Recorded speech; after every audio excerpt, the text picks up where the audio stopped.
The Centers for Disease Control and Prevention have declared this year's flu outbreak to be the worst on record since the 2009 flu pandemic. Last week, 1 in 15 doctors' appointments were made for flu symptoms, and 37 children have died from the flu this season. Stephen Ferrara, an associate professor at the Columbia University School of Nursing, joins Hari Srinivasan to discuss. Hari Srenivasan, the Centers for Disease Control and Prevention has declared this year's flu outbreak to be the worst on record since swine flu in 2009. And it only seems to be getting worse. Last week alone, 1 in 15 doctors' appointments in the United States was for the flu this week.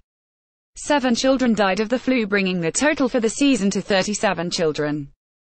CDC predicts there are still several weeks to go in the flu season.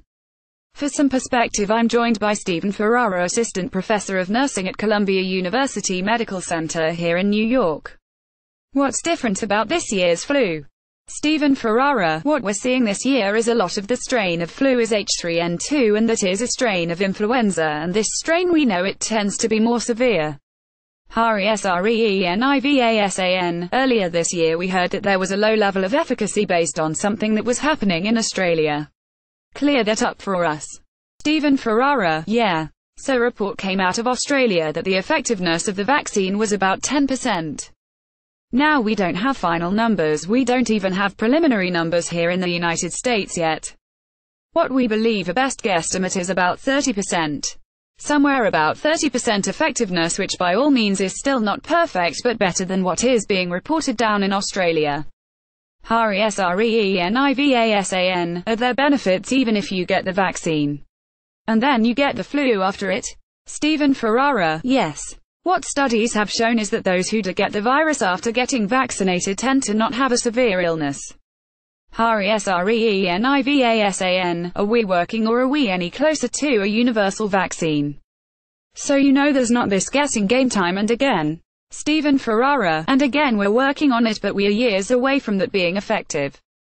We still grow the influenza virus predominantly in an egg protein. What's advantageous about that is that we're able to produce a lot of vaccine.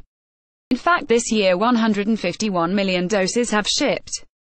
Hari Srenivasan, one of the things that we don't recognize very often is that the number of people who actually die of influenza every year. I mean, just a few years ago it was pretty bad. 56,000 people died in that year. Hari Srenivasan, those are numbers that we talk about in terms of the opioid epidemic, car crashes. Stephen Ferrara, that's right. The flu should be taken seriously. The best way to protect ourselves is through vaccination, and really it's not too late to get the influenza vaccine right now. Hari Srenivasan, and that year there was also around 710,000 hospitalization. So it progresses pretty quickly. If you feel like you are getting these symptoms, what's the best thing you can do? Are there medications that you can take once you're in the middle of it?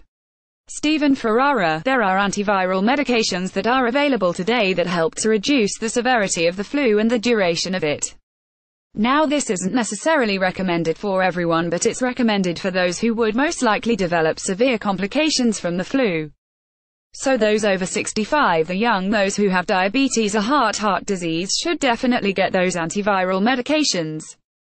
And what's most important is that the earlier the better. So really within those first 48 hours of symptoms is the ideal time to take those medications. Hari Srenivasan, all right. Stephen from Columbia University, thanks so much. Stephen Ferrara, thank you.